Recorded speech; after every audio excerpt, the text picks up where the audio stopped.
Alright, part 2. Out of game. What do we do before we enter the game to optimize our chances, or maximize rather our chances of winning? So, first off, we already talked about it briefly in the last video. It's specialization, and I will go into a bit more detail of how exactly this works and why it's good. So first, you're gonna play 1 to 2 champions per, like 1 to 2 champions overall, and you're going to play one role. This is not the most consistent thing, but you get the idea. So 1 to 2 champions. Why is this the best thing you can do?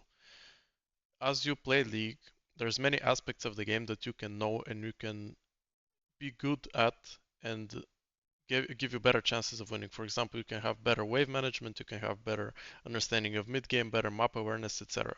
Those things are going to help you at some points in the game, but they're not going to help you at every single point of the game. And they take quite a while to learn because there's countless other different concepts. Now, as far as champion, this is one thing you can very easily optimize for. What you need to do is just spam a lot of games of a champion, and your intuition, I'm sure you guys have noticed, as you play a champion for the first time, you enter a fight, you're not quite sure what's happening. And as you play like 10, 15, 20, 50 games of the champ, you get more and more good at, just like I'm imagining Wukong here, hence that you're just feeling like exactly how much you can do and how well the fight is gonna go or how bad it is gonna go, and you have a better understanding of every single fight, every single skirmish that you take, what exactly is gonna happen. Not only that, your enemies also have a worse understanding than you. Now, why do we need to only play 1 or 2 champions? Well, simply because although this skill is very evident in the first 1 to 10 to 50 games, depending on the difficulty of the champion, this skill does get better as you play even more games. So there is a difference between 50 and 200 games, even if the champ's are relatively simple, even if it's Garen. But the difference is not exponential, it's just very much smaller, but it is still there. So champion mastery is a skill that any player can learn without having to put extra work into learning game concepts to instantly improve their skills. So having a focus on 1 to 2 champions, and I would recommend honestly just one tricking, but 2 champions is alright as well if you have two you really love, is going to give you an advantage throughout the whole game. Easier for you to assess fights, harder for enemies to assess fights. Every single fight is going to be more favorable for you if you are better than at your champion. Then you understand your champion better than your opponent understands it. Now, as far as one role, it's pretty much the same thing. I'm not going to repeat myself, but the role has a different aspect, which is every role is specific. Every role has different skill set that you need to learn, different timers that you're vulnerable in, different timers that you're strong in, depending on waves, or God forbid you're playing lane and jungle at the same time, you're gonna have to learn two way different abilities. Like it's like learning two instruments, musical instruments, while one guy is just learning like the guitar. You're learning like the guitar and the drums. It's just two very random things. Although they do translate between each other, I'm sure. I'm not a musician, but I'm guessing it's gonna be much better to just start out with one, and after you've gone pretty good at one, you can get basic understanding of the other ones to improve your skills, which is something we will cover in the future um, videos of this course. So don't worry, you're not just gonna be tunnel vision and not understand anything about the game because you're a one trick or close to one trick. You're still gonna have good understanding, but you're gonna optimize your strategy in a way where you are better at your champion than your opponents are at theirs, and you're also better at understanding their champions eventually as we get into that. So don't worry, we're gonna expand, but we'll start off with this foundation as it's gonna give us the most immediate results. So what do we do for autofield? I would just recommend having one champion that's relatively simple on every single row, so that if you do get filled, you're not forced into dodging. However, I'm not against dodging. If you deem that one row, for example, you really don't want to be playing jungle or support, you always int on this row, yeah, you can play it in normals, practice it a bit, play with your friends, play different roles. We're gonna get into that, but definitely it's good to have one champion, relatively simple champion on every row, so you make sure that whenever you're filled, you're not just forced to dodge the game, and you can actually play the game and have decent results, play safe, and apply the other things you know in the course, and you're gonna do reasonably well on off-row. As well, it's more fun to play different roles and different champions, so it's gonna give you some variety as well. So, how do we pick a champion? Uh, I'm just gonna write it like this. Which champion? So I promised you guys in the last video that I'm not gonna narrow it down to like, alright, we're just playing Malzahar every game. No, we're not doing that. We're not gonna play the easiest of champs. In fact, I will actually advise you to not play the easiest of champs. So if this is the whole champion pool in League of Legends, there's one part of champions that you want to stick away from. And this is the top 10% of most difficult champions. So why do you want to stay away from these champs? And why did I say you can still stick to your own champion if I'm giving such a criteria right now? Well, this is purely for your own convenience and your own climbing experience. If you want to be playing Jace as a silver player, or if you want to be playing Azir as a silver player, go ahead and do it, alright? I'm just warning you, these champions, this functionality in the game is very much expressed through mechanical skill that you will probably not have developed at this level, and it also is expressed by uh, other skills that you have not yet developed. So you're gonna have much worse results when playing the top 10% difficult champions. So I would recommend you don't do that. And we also don't want to play the top 10% of cheat champions and the bottom 10% of like cheat champions. So let me go over examples of every single one. So here we already said Azir is something you don't want to play. Jace is something you don't particularly want to play. Yasuo is something you don't particularly want to play. These champs are just gonna be, even if you're like a master or grandmaster player, like then yeah, you can put hundreds of games of these champs. You can get good, sure. If you're grandmaster maybe, but even if you're master, you're gonna have a better shot of playing any other champion in this pool, like such as Syndra or just any basic mage for mid lane and other uh, champions that are not excluded. I'm going mostly with exclusion here. I'm excluding some champions for optimal. You can still play them, but I'm excluding them as optimal. And the inclusion is gonna be your part. You're gonna be narrowing down what you wanna play while being aware of what gives you an advantage, what doesn't. Now this one here is more important because this is the bottom 10% of cheating, evil, completely horrendous champions that I would recommend you just stay away from styles like this. So I'll give an example for each role. Shen. Why is Shen a cheat champion? Well, if you want to become a good League of Legends player, you need to learn how to manage your own resources, be strong in the game yourself, and be relevant in the game yourself. This champion cheats game influence with a single ability that requires zero skill. I mean, it requires some skill, but it's very basic. Anybody can learn it. You're not special if you know when to Shen ult, and you're not gonna be learning many other fundamental skills as you're climbing if you are focusing on a champ that cheats the game in such a way. This champion on jungle is gonna cheat wards. This is not recommended to play because you um can get away with things that you can usually not get away with. It also allows for some crazy invades. Just the style of it is not going to translate well into you expanding your pool as you get better and actually becoming a well-rounded good player. So this champion I don't recommend. I also don't recommend Nuno for jungle. What the hell is this? I also don't recommend Nuno or whatever this champion is because it does the same thing. It cheats wards, it just ganks when other junglers are not able to gank. You're not going to translate well. Now for mid, I would say mostly every champion that you want to play you can play. Yes, Malzahar is easier. Yes, or Annie is easier. The champions have more of a straightforward style. However, they're still decent to play. I would not exclude you from playing any champ on mid here. I would just say that you don't want to go too difficult on mid lane. Play something normal, that is not like insanely hard for you to pull off. Ari champ is okay. Like it's not it's about being insanely hard. It's not about being just slightly difficult where you need a lot of games to start getting a grip of the champ.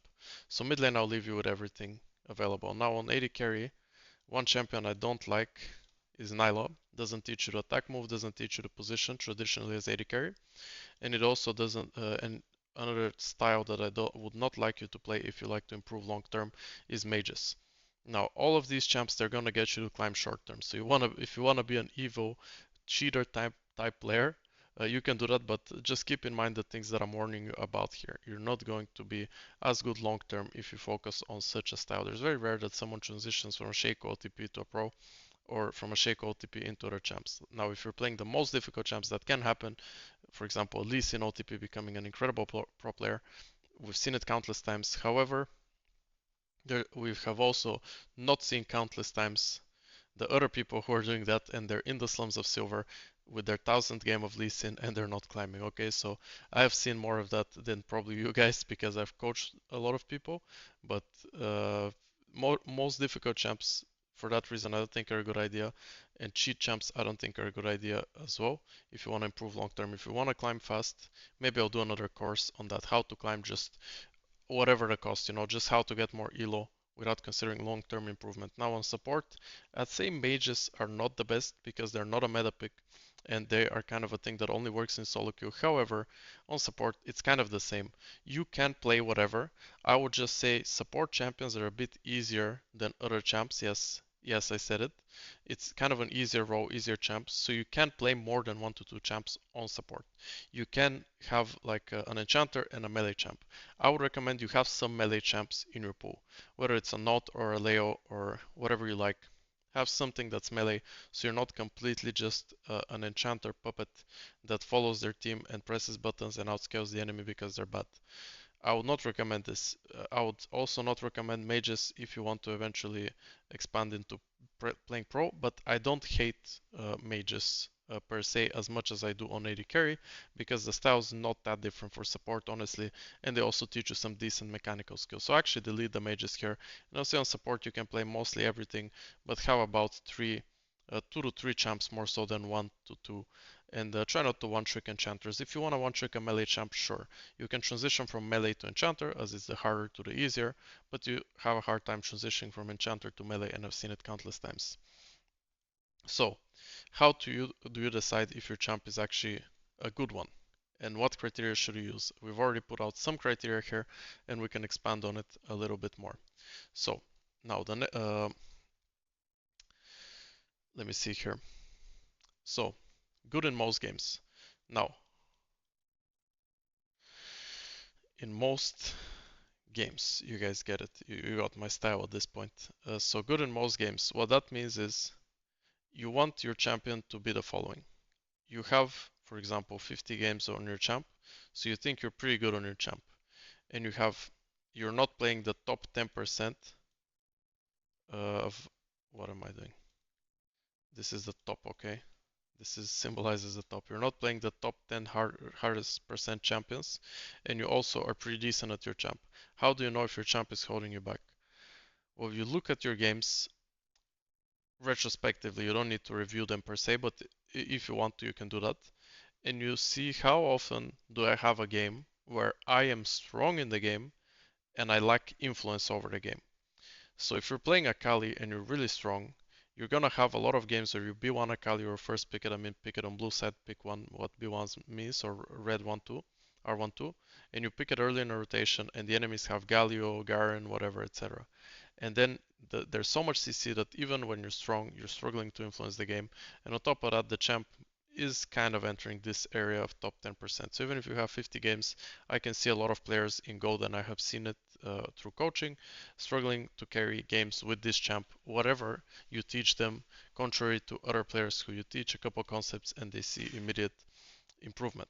So, how often am I useless in games where I'm fed? This is the question. It's not how often I lose in games that I'm fed. That's a key distinction because you can still lose with Victor and you play a good Victor and then you almost kill like their entire front line and you're a menace and you're a big problem, but just your team's griefing. So if you lose 1 out of 20 games and feel not very influential in that game, even though you're strong, I'd say that's a good area. But if you're constantly seeing yourself finish games like 6-2 and 5 and lose, etc., and have decent CS, I would say your champion's probably not good in most games, and you won't want to one trick this champ. If you've already put in the work and you already feel comfortable on the champ, recognize the games that it's good. Maybe you don't want to play a Kali first rotation. Maybe you can pick it later on in the draft when you know your matchup is good and you have like a couple squishies. So, if you're already good at the champion, even if it's a difficult champion, you can still play it. That's an edge you have over the other players. But you can have another champ that you're picking in most games where you have to blind pick or you have to pick early in the rotation and you're going to avoid being useless in like 5 out of 20 games that you are fed. So this is the criteria as I promised. I am not narrowing it down super hardcore. You can still play the hard champs. It's just a slight disadvantage. You're gonna need more games. You can still play the champs that you're already playing. You can just make them more situational and pick them less if you are seeing that oftentimes you're useless with them, even when you are ahead and when you should not be. So you can still play mostly what you are playing. It's just that you want to look into having a blind pick or a pick that you can pick in every game, and you know that with this champ you're gonna be strong in every single game. And for top lane, I would say that's bruisers that are pretty safe to pick and are not too difficult. You can figure out what that means depending on your own rating. In jungle, most champions work that are not completely cheat, like Zin's, Vise, all of those champs are completely decent. In mid, pretty much any mage works. In AD carry, pretty much any AD carry works. And on support, pretty much anything works, as I said, as long as you're not picking them into horrendous matchups. Now, there's better blind picks and there's worse blind picks, but I won't narrow it down too much because champions, at the end of the day, as long as you are specializing on one style, they don't matter as much as how much you enjoy the champion. And this I'm gonna write in all caps here. It matters the most that you enjoy and you're ready to put in a lot of games on your champion, because if you have the best gym program in the world but you don't go to the gym because you hate it, you're not going to get stronger and bigger. You need to have something that you enjoy and that you are ready to do a lot of times. Now you can not enjoy it at all and you're just an incredible hard worker. You just play 10,000 games of Annie and you get rank 1. Go ahead, do that by all means. But if you're struggling with consistency, make sure you enjoy your champion, and the rest is gonna come after that. These criteria are good. I think most people will enjoy most champs. League is a very fun game and most champions are enjoyable. So I think be open-minded, experiment with different champions, and find one that fits as many of these things as possible, and most importantly, one that you love playing. Now the next video after this one is going to be about gameplay. Now we're going to get into the nitty gritty of what you want to be doing specifically in the game and how you want to be thinking in the game in order to increase your win rate. So that's going to be an important one, and I'll see you there. Goodbye.